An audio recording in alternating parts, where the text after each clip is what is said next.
Mais est-ce que les offrandes peuvent provoquer un miracle? Oui. Que chacun donne comme il a résolu voilà à son cœur. Tu ne peux pas demander à quelqu'un 2000. Tu ne peux pas lui dire à quelqu'un 4 000 $, 400 $. C'est faux. Castano aussi a demandé. Il va Castiano, même vendre. Beaucoup de Bamibi, tout ça.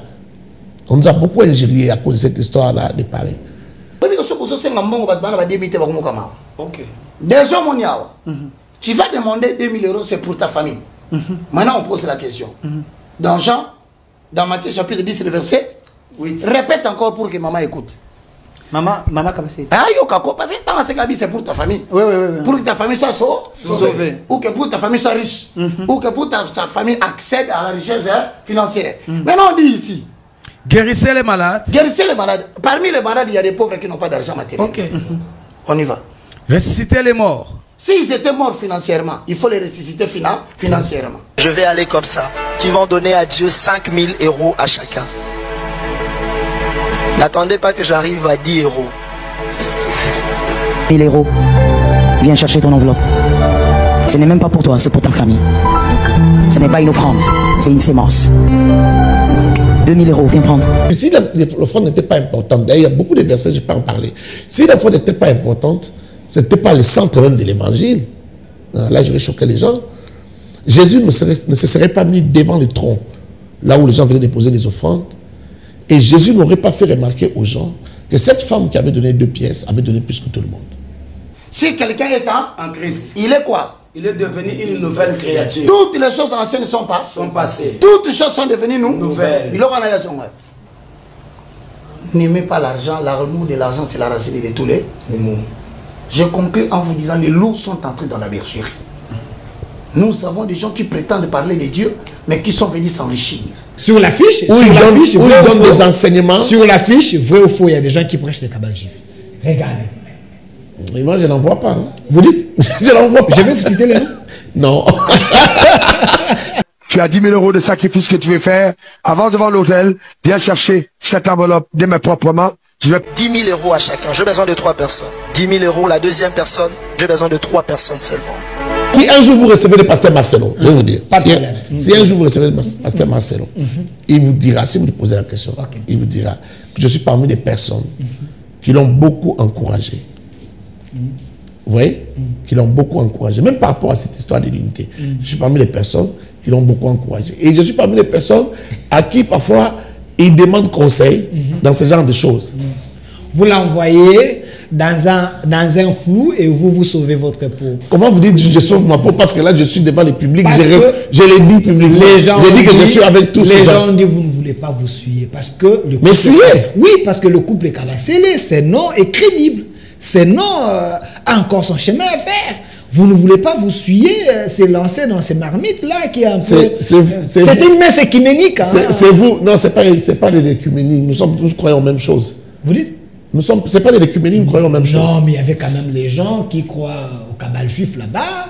Non, ça c'est l'église des réveils. Nous croyons aux mêmes choses. J'ai dit, il y avait des gens qui prêchent les ça, ce sont des brebis égarées. Mais ils étaient là, dans l'affiche. Mais c'était l'unité. Voilà pourquoi vous étiez sage. Vous ne pas vous mettre... Non. Moi, soyez vrai avec le public. Soyez vrai. Très vrai. Moi, je n'indexe pas les gens. Si quelqu'un dans les cabales juives, et il nous le dit. Sur l'affiche, où il donne des enseignements. Sur l'affiche, vrai ou faux, il y a des gens qui prêchent les cabales juives. Regardez. Et moi, je n'en vois pas. Hein. Vous dites? Je n'en vois pas. Je vais vous citer les noms. Non. Ne me citez pas les noms. Ne me citez pas les noms. Mais si quelqu'un est dans les cabales juives. Sur l'affiche, ils sont très nombreux. Je ne peux pas certifier que quelqu'un soit dans les cabales juives. Mais si quelqu'un est dans les cabales juives, je lui dirai en face. Je lui dirai, mon cher, tu t'es égaré. Vos aînés dans la foi qui sont ici sont dans les cabales juives. Ils prêchent dans leurs églises. Non, surtout pas mes aînés. Ils portent des képas, ainsi de suite, avec des fanfares. Ils sont ici. Ah, donc porter le kippa, non, au début, c'est être dans le cabal juif. J'ai dit, au début, j'avais dit que vous prêchez la sainte doctrine. Oui. Il y a ceux qui sont sur l'affiche ici qui ne prêchent pas la sainte doctrine. Ils sont dans autre chose. Mais moi, je pose aussi la question. Quand quelqu'un porte des kippas et je sais pas, il y a des fanfares, il est dans le cabal juif. Je pose la question aujourd'hui, est-ce qu'il faut prêcher les Jésus de l'Ancien Testament ou de Nouveau Testament? Tous les deux. Vous dites? Tous les deux. Donc les pratiques sacerdotales qui se faisaient dans l'Ancien Testament, vous pouvez le faire aujourd'hui dans le Nouveau? Non, il y a une nuance là-bas. Parce que les gens... Parce que je veux vous amener... Je veux parler de l'Ancien Testament sans connaître la Bible. Dans la Sainte Doctrine, que ce soit même Jésus lui-même, que ce soit les apôtres de Jésus, n'ont-ils pas prêché l'Ancien Testament? N'ont-ils pas parlé de ce qui était écrit dans l'Ancien Testament? Les apôtres de Jésus il y a même prêchaient l'Ancien Testament, mais c'est juste après la mort de Jésus, ils ont écrit maintenant les Nouveaux Testaments. Même dans les Nouveaux Testaments, vous le verrez faire référence à l'Ancien Testament. Vous le verrez dire selon qu'il est écrit. Selon qu'il est écrit? Oui. Et selon qu'il est écrit là, ils font référence à l'Ancien Testament. Mais Jésus parlait, Jésus disait en vérité, je vous l'ai dit. D'accord. Il parlait de lui. Non, mais donc, je suis en train de vous expliquer. expliquer. Soyez mes imitateurs, comment j'ai dit. Mais oui, même Paul là. C'est Christ est votre modèle. Mais Christ a dit, tu as dit, Paul a dit que nous sommes ses imitateurs. C'est Paul là. Il a fait allusion à l'Ancienne Alliance. Il a fait allusion à ce qui est écrit dans l'Ancien Testament. Il ne faut pas confondre les choses. Christ n'est pas venu abolir la loi. Il est venu accomplir la loi. C'est-à-dire que tout n'a pas été aboli, tout n'a pas été supprimé. C'est comme ça que vous voyez des gens, par exemple, ils font des débats autour de la dîme. Oh non, c'est l'Ancien Testament. Mais qui vous a dit que tout ce qui est Ancien Testament doit être supprimé? Vous comprenez? Mais il y a des choses qu'on ne peut pas faire parce que ça a déjà été... on est entré dans l'excellence, on est dans le corps, on n'est plus dans l'ombre. Par exemple, je vous donne un exemple. Par exemple, quand il s'agit des sacrifices, dans l'Ancien Testament, on faisait des sacrifices avec des bêtes sur les autels.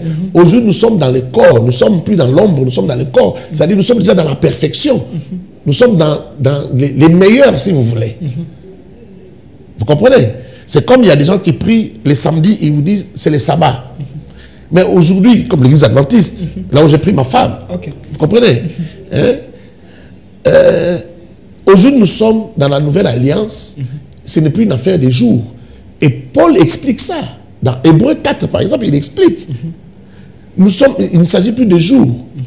Tous les jours où on peut dire, enfin, à tout moment où on peut se réveiller et dire, nous sommes aujourd'hui, tous ces jours-là, tous ces temps-là, il y a une prédication qui ne devient pas ancienne, qui ne tombe pas caduque, c'est n'endurcissez pas vos cœurs, revenez au Seigneur. Vous comprenez? Apôtre Timothée. Oui. Apôtre Timothée. Qu'est-ce que vous voulez? Apôtre Timothée. Je sais que vous êtes un homme très sérieux. Et les gens vous aiment. C'est vous qui le dites. Pourquoi vous, dans votre église, vous ne portez pas des robes avec des keppas, avec des croix, ainsi de suite? Parce que c'est révolu. Parce que c'est révolu. Oui. Mais sur l'affiche, il y a des gens qui portent ça. Il y a des gens qui prêchent comme ça dans les églises. Ils appliquent de l'huile, ils font de n'importe quoi. Mais vous, vous ne les faites pas. Parce que... Moi aussi j'applique l'huile. J'ai dit... Pourquoi vous appelez ça n'importe quoi? Non, j'ai dit par l'instruction. On va faire le temps avec les débats doctrinaux. Non, si Dieu vous inspire, vous pouvez le faire. Mais si ça devient votre coutume dans l'église, ça devient un peu mauvais. Mais pourquoi vous ne portez pas ça? Parce que vous dites que c'est déjà révolu. Ce qui veut dire quand il y a une nouvelle alliance, l'ancienne alliance tombe. Donc, dans la nouvelle alliance du Christ, il y a des choses qui ne peuvent pas passer. Écoutez, je vais vous dire, c'est comme si, là, il y a des débats. Vous pouvez prêcher sur l'angéologie. Est-ce que vous pouvez prêcher sur l'angéologie? Pourquoi pas? Vous ne croyez pas aux anges? Est-ce que vous pouvez prêcher vous, en tant que chrétien, sur la relation entre les vivants et les morts? Il n'y a pas de relation. La Bible dit qu'il n'y a pas de relation. Mais sur la fiche, il y a ceux qui disent qu'il y a des relations entre les vivants et les morts. Voilà pourquoi vous, les chrétiens, vous invoquez le Dieu de Moïse, le Dieu d'Abraham et autres. Donc il faut invoquer des morts. Non, si quelqu'un dit ça, il s'est égaré. Il faut juste les ramener sur la fiche. Là, il faut les ramener, c'est un frère, il faut les ramener sur la voie. Je vous cite maintenant. Non, je n'ai pas besoin de vous passer. J'ai dit qu'il faut juste les ramener sur la voie. Voilà. Je ne vous amène pas dans ces débats parce que c'est un terrain très glissant. Vous risquez de perdre vos relations avec les gens. Alors, oh non, mais je ne crains pas ça. Si on reproche à un frère, moi je vous dis que nous sommes des enfants de Dieu, si on reproche à un frère les mal qu'il fait, ou l'enseignement, surtout si c'est un enseignement qui peut éloigner les gens du Seigneur, si on lui reproche le mal, ce n'est pas pour ça qu'on va perdre. On prêche les génies. Les génies, les esprits des miracles, les anges qui seront à notre disposition pour faire ça. Mais vous êtes censé amener les gens dans la bonne direction. Mais si au nom de votre amitié, vous laissez ça passer, ça devient compliqué. Alors, non, moi, je n'ai pas des amis qui prêchent ça. Moi, je n'ai pas des amis qui prêchent ça. Parce que si quelqu'un est un ami pour moi, je vais lui parler. J'ai vu seulement de citer les noms pour me scandaliser. Parce que vous avez des gens qui viennent même prêcher dans votre église. Ça devient un chantage. Cette histoire de citer les noms devient un chantage. Parce que quand les gens, quand vous invitez des gens, ils viennent dans votre communauté, ils se mettent en ordre pour prêcher. Mais quand ils sortent, ils partent ailleurs, ils font de n'importe quoi. Non, moi je connais personne que j'invite, à qui je donne la parole chez moi, qui peut prêcher ce genre de choses. Personne. Allez vérifier. Avant de chuter sur l'histoire de Goma et S, parce que c'est par là on va terminer l'émission, si je ne pose pas cette question, les gens risquent de me lapider. Laquelle? J'étais avec plusieurs pasteurs sur mon plateau. Je ne vais pas citer les noms pour ne pas créer des polémiques. Cette histoire des dîmes, offrandes, on vous a collé une image, je ne sais pas si c'était bien compris ou mal compris, qu'en France, quand vous étiez avec maman, vous avez exigé une offrande qui a scandalisé le monde.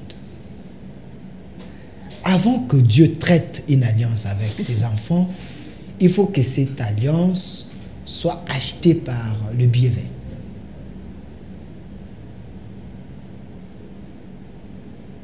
C'est bon? Vous avez posé la question? J'ai posé la question. Ben, je vais vous répondre. Ok. Alors, il faut me laisser répondre. Je vous laisse les temps. Ni moi, ni ma femme, il ne nous est jamais arrivé d'exiger à quelqu'un une offrande. Okay. Nos consultations à l'église, lorsque nous recevons les gens, que ce soit à Kinshasa, que ce soit partout ailleurs, jamais on a exigé une offrande et jamais on a exigé un montant. Quand vous m'amenez un malade pour prier, ni moi, ni ma femme, pour prier ou pour faire n'importe quel service, on n'exige pas un montant. Les amis qui nous invitent pour prêcher, même quand on nous invite à l'étranger pour aller prêcher, on n'a pas de cachet.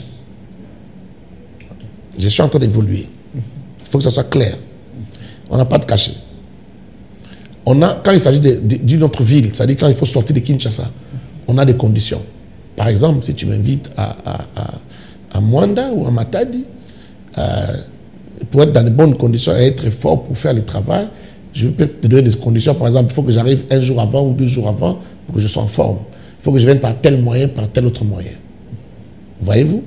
Si par exemple c'est à Paris, c'est à Bruxelles, il faut que je sois logé dans un tel type d'hôtel. Vous ne pouvez pas m'appeler, venir prêcher une semaine et vous me mettez dans la maison d'un fidèle. Vous voyez? Vous me donnez une chambre chez un fidèle, par exemple. Non, vous devez payer l'hôtel et je viens, voilà. Mais on ne demande jamais de cachet. Maintenant, quand nous allons prêcher dans les églises des gens, vous parlez de ce qui s'est passé à Paris. Cette histoire de 2000 €. Quand vous nous invitez, moi quand je viens, je suis pasteur, supposez que vous êtes pasteur. Vous organisez une grande activité. Vous me mettez dans un hôtel 4 étoiles, 5 étoiles, vous m'achetez un billet en business class, vous faites vos dépenses, vous affichez, vous dépensez dans le boostage ou la pub, dans les réseaux sociaux, tout ça. Je suis pasteur comme vous. Vous n'avez pas besoin de m'expliquer pour que je sache, par exemple, que il y a eu tout un budget, vous avez dépensé, les gens ont cotisé à l'église, il y a des dépenses qui ont été faites. Quand moi je viens, je travaille, je finis. Je sais que l'église a des besoins et l'église a des besoins pour payer aussi les loyers, peut-être pour acheter même une salle. Je vais exhorter le peuple à la fin et je le fais toujours. Et je n'en ai pas honte et je ne regrette pas. Et je n'ai pas honte de le dire. Je le fais toujours. Qu'est-ce que je vais faire? À la fin, je dis, voilà, l'église a des besoins. Je n'ai même pas besoin de vous présenter les besoins de l'église et de vous dire on a besoin de ça et de ça et de ça. Mais je pense, par rapport à la parole de Dieu, comme l'église vit des offrandes, je vous exhorte à donner des offrandes à l'église. Et je fais des services d'offrande. Et je prie pour les gens. Maintenant, je vais très rapidement répondre aux questions que les gens se posent. 2-3 questions que les gens se posent. Est-ce qu'on vend les miracles? Non. Est-ce qu'on vend la grâce? Non. Est-ce qu'on voit l'alliance? Non. Mais est-ce que les offrandes peuvent provoquer un miracle? Oui. Et c'est biblique. Est-ce que les offrandes peuvent provoquer les grâces au pluriel? Oui. C'est biblique. Allez lire dans 1 Corinthiens, chapitre 9, du verset 6 au verset 8. La Bible est claire en faisant cela. D'abord, on parle de s'aimer. Parce que pour poser la question sur les sémences, on a beaucoup de bamiyib, tout ça. On nous a beaucoup ingéré à cause de cette histoire-là de Paris. On peut faire des sémences. Lorsqu'on parle, dans ces versets que je viens de dire, 1 Corinthiens 9 au verset 6, lorsqu'on dit celui qui sème peu moissonnera peu, celui qui sème abondamment moissonnera abondamment, on ne parle pas des graines, on ne parle pas des graines de maïs, on ne parle pas des graines d'haricots. On parle du donné, on parle des offrandes. C'est clair. Vous n'avez qu'à lire la suite du verset 7. Vous allez comprendre qu'on parle du donné parce qu'on dit qu'en faisant cela, les seigneurs peuvent vous combler de toutes sortes de grâces. Peuvent vous combler de toutes sortes de grâces. Les grâces ici sont au pluriel. Toutes sortes de grâces. Ce n'est pas de la marchandise qu'on va acheter au marché où on te dit quand tu donnes 1000, tu as droit à autant de régimes de bananes. Quand tu donnes 20, tu as droit à autant. La Bible dit, il peut. Parce que vous avez sémé, il peut vous combler de toutes sortes de grâces. Est-ce que ceux qui me suivent, ceux qui sont chrétiens, enfants de Dieu, peuvent reconnaître quand lorsqu'on dit toutes sortes de grâces, dans ces grâces-là, il y a peut-être les mariages, il y a peut-être toutes sortes de bénédictions? Si oui, si c'est oui, alors quand toi tu donnes l'offrande, est-ce que j'ai le droit de prier pour toi, de dire, Seigneur, bénis-le, souviens-toi de lui, fais pour lui ceci ou cela? N'ai-je pas le droit de le faire? Si. Maintenant, la question que les gens se posent, alors, pourquoi vous exigez 2000 €? On n'a pas exigé 2000 €. Quand la Bible dit, je suis dans Deutéronome 16, 17, dans Deutéronome 16, 17, la Bible dit, déjà dans l'Ancien Testament, que lorsque les gens doivent donner des offrandes, il faut que chacun donne selon sa richesse, selon ses avoirs, selon ce que Dieu a fait dans sa vie. Vous voyez? C'est pourquoi Jésus, si l'offrande n'était pas importante, d'ailleurs, il y a beaucoup de versets, je ne vais pas en parler. Si l'offrande n'était pas importante, ce n'était pas le centre même de l'évangile. Là, je vais choquer les gens. Jésus ne se serait pas mis devant le tronc, là où les gens venaient déposer les offrandes. Et Jésus n'aurait pas fait remarquer aux gens que cette femme qui avait donné 2 pièces avait donné plus que tout le monde. Mais Jésus l'a fait. Si moi j'ai fait, on va me lapider. Imaginez-vous que je me tienne devant les paniers des offrandes et que je dise, telle maman a donné plus que vous tous. Mais pourquoi Jésus a dit que cette femme a donné plus que tout le monde? Parce qu'il y a des hommes qui évoquent ce verset-là pour contredire cette histoire de 2000 €. Parce que Jésus voulait leur faire remarquer que vous avez donné, hein, je vais actualiser, je vais contextualiser, vous avez donné des voitures, vous avez donné des maisons, vous avez donné ceci, c'est là comme offrande. Il y en a qui ont donné même par orgueil pour se faire voir. Mais cette maman a donné, cette veuve a donné plus que vous. Jésus voulait leur faire remarquer que ce que vous avez donné, c'est des superflus. Tu as donné une voiture, tu as donné 10 000 €, mais c'est des superflus. Parce que tu as des millions, mais tu as donné 10 000 €. Ça ne représente rien par rapport à ce que tu as. Mais cette femme n'avait que 4 pièces. 4 pièces, elle a donné 2 pièces. C'est-à-dire, elle a donné la moitié de toute sa richesse. Elle a donné plus que vous. C'est pour dire que lorsqu'on dit celui qui sème peu moissonnera peu, celui qui sème abondamment moissonnera abondamment, tout dépend de la proportion. On revient à Deutéronome 16, 17. C'est par rapport à ce que tu as.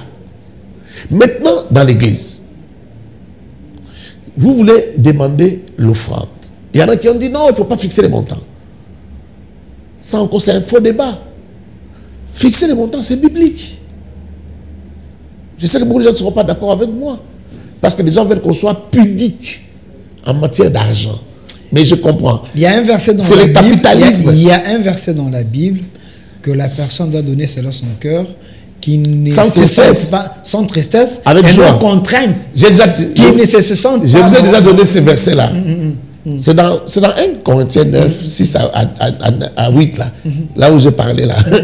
Mais ce verset se trouve là-dedans. Mais quand on vous dit... Mais quand vous fixez les montants, ça... C'est pas une contrainte. Non, c'est pas une contrainte. Je veux accéder à cette Laissez-moi vous expliquer. Je suis arrivé à la fin. Hein. C'est là où je veux vous poser la question. En fait, vous voulez enfoncer une porte qui est déjà... En fait, je suis là. Pédagogue, je comprends. Je suis arrivé là. Okay. Les gens disent, ils ont obligé les montants. Non. Les versets dont vous parlez, sans contrainte, donné avec joie, sans contrainte, ni tristesse. Oui, ça dit c'est à vous de décider ce que vous allez donner. Moi, quand je vous dis, on commence à 2000 €. Si vous n'avez pas 2000 €, vous n'êtes pas obligé de donner. Mais je vais vous dire pourquoi je commence à 2000 €, ou à 10 000 €, ou à 20 000 €. Je vais vous dire pourquoi. Vous scandalisez les gens.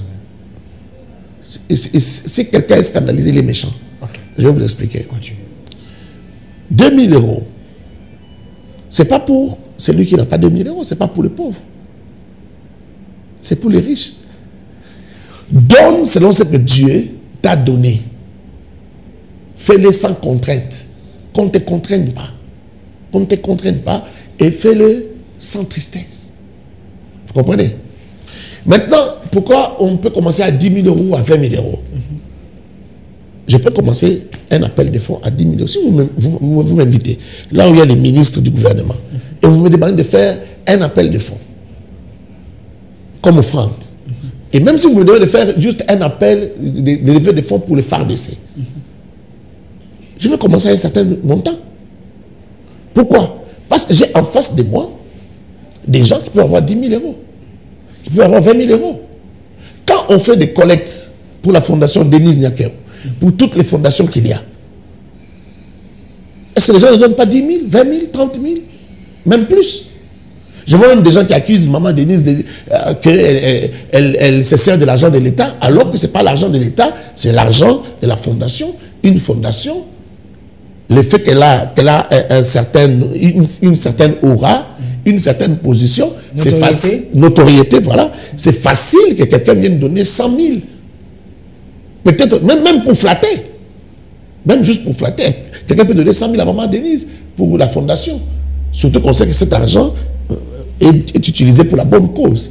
Vous comprenez? Alors si la fondation, par exemple, Maman Denise, et la fondation Denise et les autres fondations peuvent faire des levées de fonds de 100 000, à l'église, vous pouvez faire des levées de fonds de 100 000.